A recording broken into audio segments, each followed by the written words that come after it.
नमस्कार, स्वागत है आपका देवभूमि समाचार में। मैं हूं आपके साथ स्वीटी दीक्षित। रुक करेंगे उत्तराखंड की खबरों की ओर।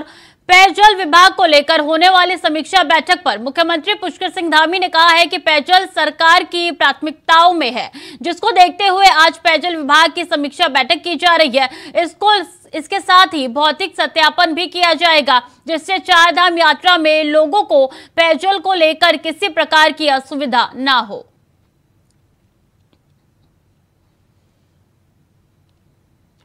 पेयजल हमारी प्राथमिकता में है और बनाग्नि है, पेयजल है इस समय में, चूँकि जो हमारे लिए चुनौती है, इसीलिए उसको लेकर आज समीक्षा करने वाले हैं और सभी अधिकारीगण हमारे फील्ड में जाएंगे और भौतिक सत्यापन करेंगे।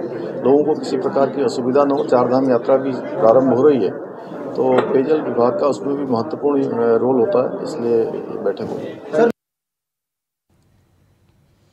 और राजधानी देहरादून स्थित वाडिया इंस्टीट्यूट में आयोजित संकल्प से परिवर्तन की ओर कार्यक्रम में मुख्यमंत्री पुष्कर सिंह धामी ने शिरकत की। इस मौके पर महाराष्ट्र के पूर्व राज्यपाल भगत सिंह कोश्यारी भी मौजूद रहे। सीएम धामी ने कहा कि राज्य में सेब की खेती को इससे बल मिलेगा।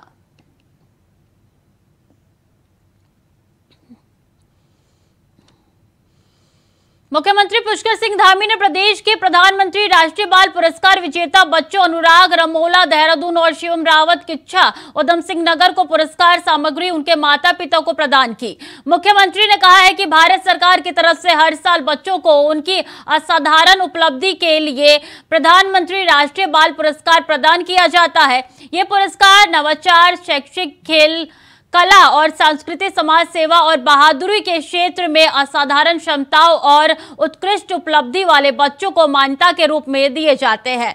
इस अवसर पर सचिव हरिचंद सेमवाल आदि उपस्थित रहे।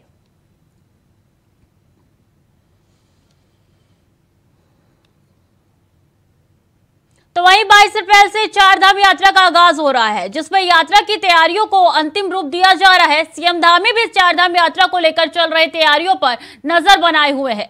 सीएम धामी का कहना है कि चारधाम यात्रा की सभी तैयारियां पूरी कर ली गई है, जिसमें सरकार और प्रशासन का लगातार यही प्रयास है कि सारी व्यवस्थाएं बेहतर हो। और वहीं मुख्य सचिव एसएस संधू का कहना है कि चारों धामों का रिव्यू किया गया है। पिछले वर्ष ही तैयारियां अच्छी थी, उसके मुकाबले इस वर्ष भी तैयारियां काफी सुगम है।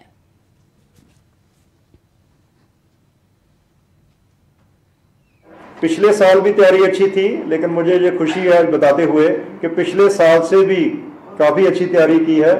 सभी जिला की जितनी टीमें हैं और विभाग हैं, उन्होंने काफी मेहनत की है और कई नई चीजें जैसे सफाई के लिए, प्लास्टिक को कम करने के लिए सीसीटीवी कैमरों की संख्या कहीं ज्यादा की है। पुलिस का जो है अरेंजमेंट वो भी है, पिछले साल से भी काफी बेहतर है। आपको जो जब यात्रा शुरू होगी तो देखने को मिलेगा। और चारधाम यात्रा को लेकर बड़ी खबर सचिव स्वास्थ्य ने जारी की है एडवाइजरी। चारधाम यात्रियों के लिए जारी की गई है एडवाइजरी। यात्रियों को साथ रखनी होगी अपनी मेडिकल रिपोर्ट। पंजीकरण के साथ स्वास्थ्य संबंधित जानकारी देनी होगी। यात्रा मार्ग पर डॉक्टरों को कराना होगा अवगत। तो सचिव स्वास्थ्य ने की है जारी एडवाइजरी। चारधाम यात्रियों के लिए ये एडवाइजरी जारी की गई है। चारधाम यात्रा कुछ ही दिनों में शुरू होने वाली है, उसके मद्देनजर एक के बाद एक बड़े कदम उठाए जा रहे हैं। यात्रियों को साथ रखनी होगी अपनी मेडिकल रिपोर्ट। तो श्रद्धालुओं के लिए बड़ी खबर है, अपने साथ मेडिकल रिपोर्ट रखनी होगी। पंजीकरण के साथ स्वास्थ्य संबंधित जानकारी भी देनी होगी। तो रजिस्ट्रेशन के वक्त जितनी भी स्वास्थ्य से संबंधित जानकारी है वो आपको देनी होगी। यात्रा मार्ग पर डॉक्टरों को कराना होगा अवगत। तो चारधाम यात्रा को लेके बड़ी जानकारी सामने आ रही है, जिसमें आपको बता दें कि एडवाइजरी जारी की गई है। सचिव स्वास्थ्य ने ये एडवाइजरी जारी की है और इसके मद्देनजर आपको अपने पास मेडिकल की जानकारी भी रखनी होगी और इसके साथ जो भी रजिस्ट्रेशन करवाएगा चारधाम यात्रा के लिए तमाम संबंधित परेशानियां भी आपको हेल्थ से जुड़ी बतानी होगी।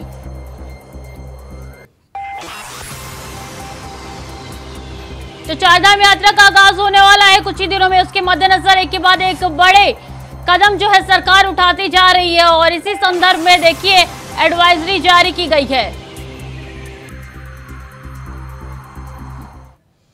और सरकारी निजी स्कूलों में नहीं मिली है किताबें। नया शैक्षणिक सत्र शुरू हो चुके हैं और शुरू हुए 18 दिन हो चुके हैं, लेकिन सरकारी स्कूलों में नहीं मिली है मुफ्त किताब। शिक्षकों को दी गई है सलाह, वेबसाइट देखकर पढ़ाए शिक्षक।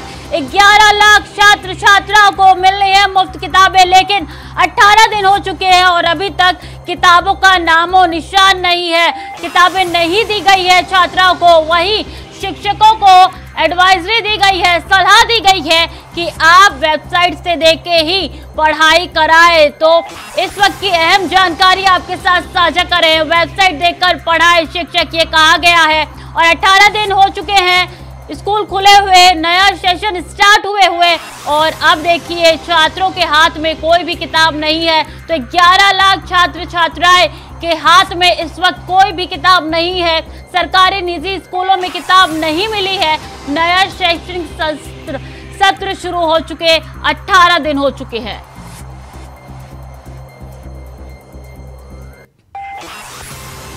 तो सरकारी स्कूलों में नहीं मिली है मुफ्त किताब। ये अहम जानकारी शिक्षा विभाग से जुड़ी हुई आपके साथ साझा कर रहे हैं। बता दें, वेबसाइट देखकर पढ़ाए जाने के निर्देश जो है वो शिक्षक को दिए गए हैं।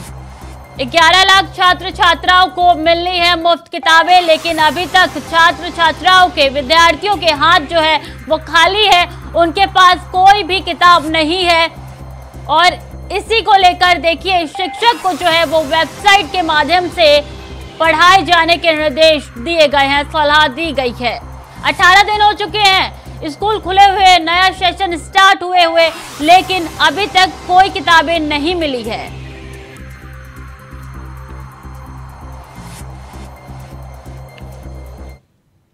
और मंगलवार देर रात रानीपुर क्षेत्र के बीएचईएल के भेल अस्पताल में तेंदुआ दिखने से हड़कंप मच गया। अस्पताल के स्टाफ समेत मरीजों में जंगली जानवर को देख भय का माहौल बन गया। आनंद फानन में भेल अस्पताल कर्मियों ने वन विभाग को सूचित किया, लेकिन उससे पहले ही तेंदुआ जंगल की ओर वापस चला गया। आपको बता दें कि हरिद्वार का ज्यादातर इलाका राजाजी टाइगर रिजर्व से सटा हुआ है, जिसकी वजह से अक्सर जंगली जानवर रिहायशी इलाकों में घुस आते हैं, लेकिन वन विभाग जंगली जानवरों को आबादी वाले क्षेत्र में आने से रोकने में असफल नजर आ रहा है। ये तस्वीरें हैं जो आपके साथ साझा कर रहे हैं, किस तरीके से भेल अस्पताल में ये तेंदुआ घुसा हुआ है। और अक्सर इस इलाके में जंगली जानवर आ जाते हैं, जिनको रोकने की कोशिश वन विभाग की तरफ से हमेशा से असफल रही है और एक बार फिर से यही तस्वीरें निकल के सामने आई है।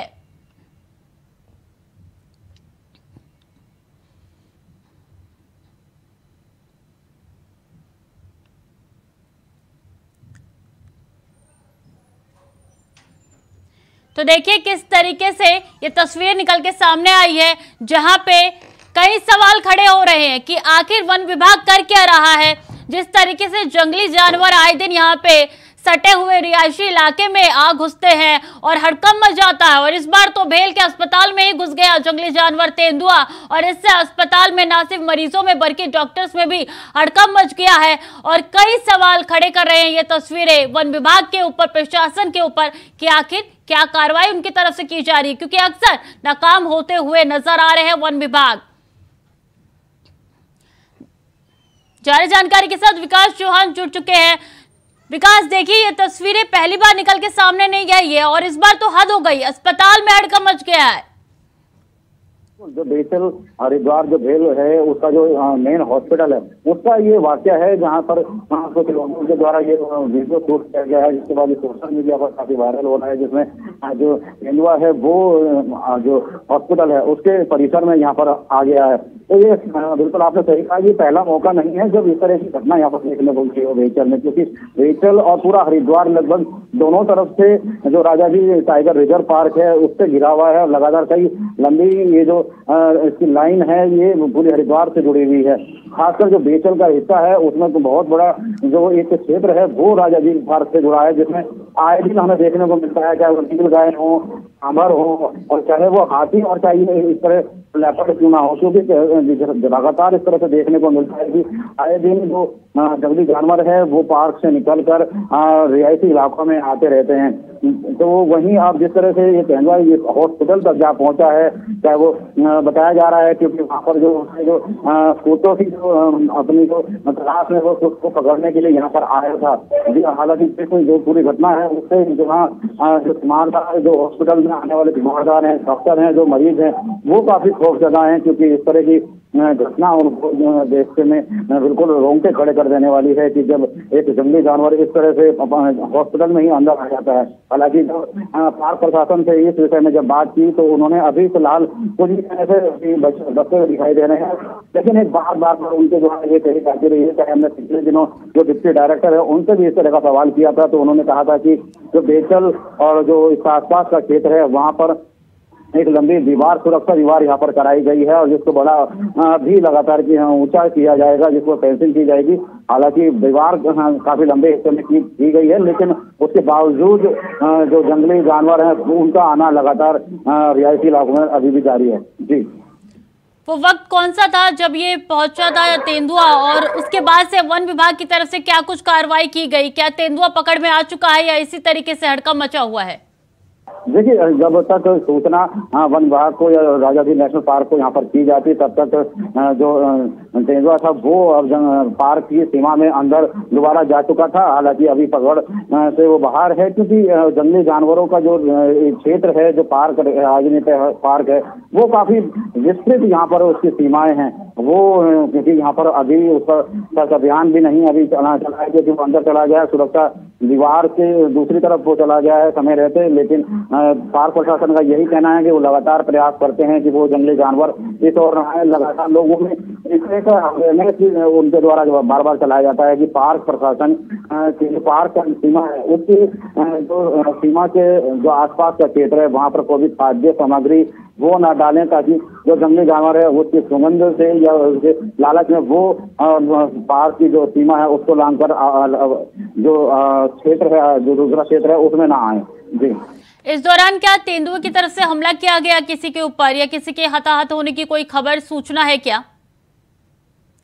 गनीमत ये रही कि जो तेंदुआ जब हॉस्पिटल में आया तो हालांकि बताया जा रहा है कि जो वीडियो में देखा जा सकता है उसमें जो वहाँ पर जो झुंड था, कुत्तों जो झुंड है, उनको लालच में, क्योंकि वो बहुत उसका कह सकते हैं, जो जानकार बताते हैं कि कुत्तों को खाने के लिए वो बड़ा, क्योंकि सॉफ्ट उसका मांस रहता है, उसको खाने के लिए वो सीमा से बाहर अक्सर आता दिखाई देता है। तो हालांकि ये गनीमत रही है किसी आदमी को या किसी तीमारदार को, किसी डॉक्टर को पूछने वहाँ पर कोई हताहत यहाँ पर नहीं हुआ है। और जो वहाँ पर जो कुत्तों का जो हलचल थी, जो आदमी की हलचल थी, उससे घबराकर वो दोबारा अपने जो पार्क क्षेत्र है उसमें दोबारा चला गया है। जी, बने रहिए हमारे साथ, अगली खबर में भी आपका रुख करेंगे। इस बीच बड़ी जानकारी निकल के सामने आ रही है। पथरी शराब कांड में खुलासा हुआ है, स्पिरिट से बनी थी शराब, 10 नवंबर को हुई थी 10 ग्रामीणों की मौत, और जहरीली शराब पीने से हुई थी 10 लोगों की मौत। तो इस वक्त की अहम जानकारी आप तक पहुंचा रहे हैं। स्पिरिट से बनी थी शराब, अहम खबर आप तक पहुंचा रहे हैं कि 10 नवंबर को हुई थी 10 ग्रामीणों की मौत। हरिद्वार का ये पूरा मामला है जो आपके साथ साझा कर रहे हैं। 10 नवंबर का ये पूरा मामला है जो आपको बता रहे हैं। जहरीली शराब पीने से हुई थी 10 लोगों की मौत। इस वक्त की अहम जानकारी, पथरी शराब कांड में ये खुलासा हुआ है और बड़ी खबर आपके साथ साझा कर रहे हैं, जहां पे 10 लोगों की मौत हो चुकी थी जहरीली शराब पीने से।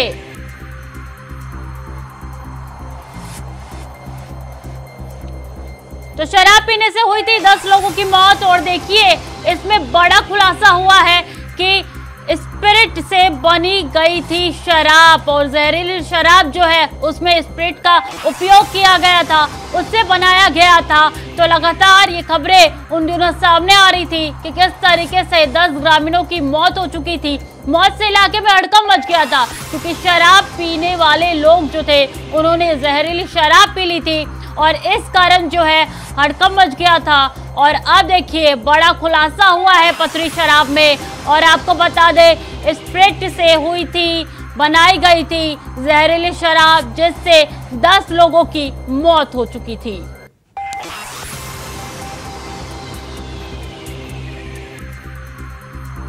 तो 10 नवंबर की ये पूरी वारदात बताई जा रही है, जिसको लेकर अब खुलासा हुआ है, बड़ा खुलासा हुआ है। 10 नवंबर की ये वारदात है, अप्रैल में खुलासा हुआ है कि देखिए पथरी शराब से जुड़ा ये खुलासा हम आप तक पहुंचा रहे हैं। स्प्रिट से बनाई गई थी जहरीली शराब। लगातार हमारे साथ विकास बने हुए हैं। विकास, देखिए बड़ा खुलासा हुआ है पथरी कांड में।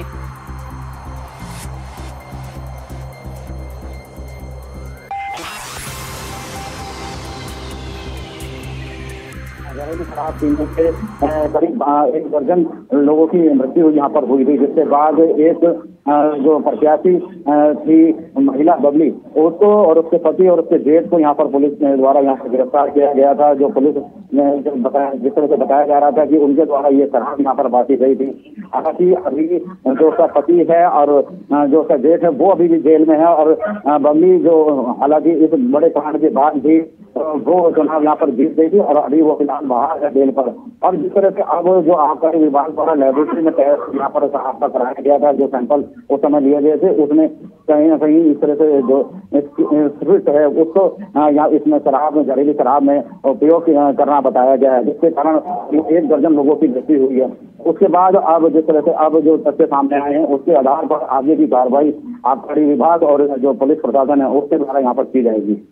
जी देखिए कई महीनों बाद ये बड़ा खुलासा हुआ है, लेकिन बात की जाए तो कौन कौन इसमें सम्मिलित था? क्या किसी का अहम रोल भी इसमें नजर आया है क्या?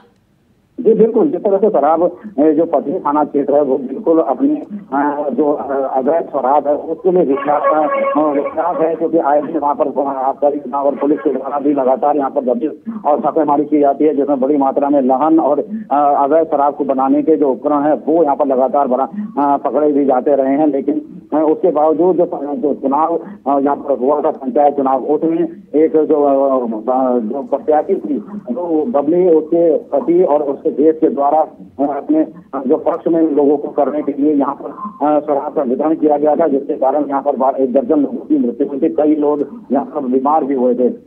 हालांकि जिसको बाद में जो पुलिस के द्वारा यहाँ पर तीनों को ही, चाहे बबली हो चाहे उसके पति और उसके जेठ को यहाँ पर गिरफ्तार करके जेल भेजा गया था। और फिलहाल जो बबली है वो अभी बेल से बाहर है, उसके पति और जेठ अभी भी अंदर ही है। लेकिन अब जिस तरह से स्प्रिट होने की उसमें सामने जो पुख्ता हुई है, तो उसके कारण अब पुलिस को और आबकारी विभाग दोनों को कहीं ना कहीं जो आरोपी हैं उनको खिलाफ जी बिल्कुल एक बड़ा खुलासा हुआ है इसमें कि स्प्रिट का उपयोग किया गया था। देखिए बड़ी जानकारी आप तक साझा कर रहे थे, लेकिन वक्त तो चला छोटी सी ब्रेक का, जल्द लौटेंगे। तो देखिए किस तरीके से बड़ा खुलासा आपको बता रहे थे। ब्रेक के उस पार भी कई खबरें लगातार जारी है जो उत्तराखंड से आपके साथ साझा करेंगे। देखते रहिए इंडिया वॉइस। ब्रेक के बाद एक बार फिर से स्वागत है आपका। खबरों में आगे बढ़ेंगे। लैंसडौन के रिखनीखाल और दुमाकोट इलाके में बाघ का आतंक इस कदर बढ़ गया है कि लोग 5 दिनों से घर में ही कैद है। रोजमर्रा की जरूरतों के लिए भी घरों से बाहर निकलने के लिए लोग डर रहे हैं। 30 से ज्यादा गांवों में बाघ की दहशत से इलाके में कर्फ्यू जैसे हालात है। बाघ अब तक 2 लोगों को अपना शिकार बना चुका है, जबकि कई मवेशियों को भी उसने अपना निवाला बनाया है। दहशत इतनी है कि लोग दिन में भी बाहर घर से नहीं निकल रहे हैं, वो डरे हुए हैं और रात्रि कर्फ्यू मुनादी कराई जा रही है। उधर दहशतज़दा ग्रामीण बाघ को नरभक्षी घोषित करने और मार गिराने की मांग लगातार कर रहे हैं।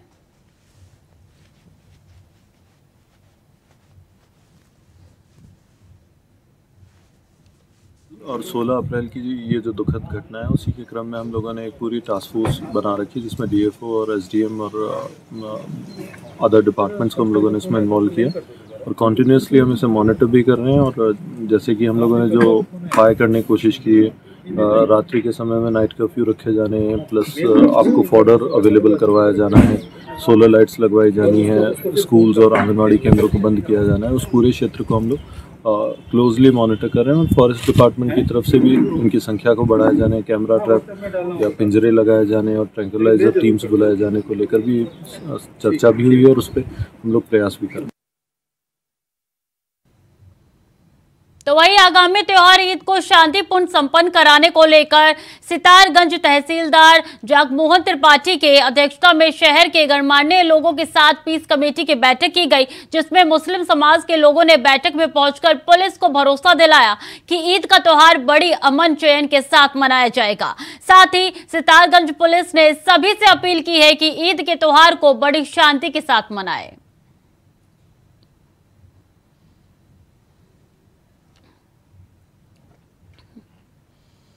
पहाड़ों की रानी मसूरी में सुबह से हो रही हल्की बारिश से तापमान में गिरावट दर्ज की गई है, तो वही मौसम काफी सुहावना हो गया है। पिछले दिनों मसूरी में हो रही गर्मी से लोगों को राहत मिली है, तो वही बारिश होने से मौसम काफी सुहाना हो गया है, जिसका देश विदेश से मसूरी आ रहे पर्यटक जमकर आनंद ले रहे हैं। बता दें, इन दोनों निचले इलाकों में काफी गर्मी होने के कारण लोगों का हाल बेहाल है, जिससे बचने के लिए लोगों ने पहाड़ों का रुख कर रखा है। बता दें, मौसम विभाग ने अगले 3 दिनों तक ऊंचाई वाले क्षेत्रों में बारिश और ओलावृष्टि का अनुमान जताया है। निचले इलाकों में भी बारिश और तेज हवाओं का अनुमान जताया गया है। तो प्रदेश में मौसम विभाग का पूर्वानुमान हुआ सटीक साबित। मैदानी इलाकों में तेज धूल भरी आंधी और बूंदाबांदी शुरू हुई है। सामान्य जनजीवन हुआ है प्रभावित। पहाड़ के ऊंचाई वाले इलाकों में बर्फबारी और बारिश के बने आसार। राजधानी देहरादून में कल देर रात से मौसम है बिगड़ा हुआ मिजाज।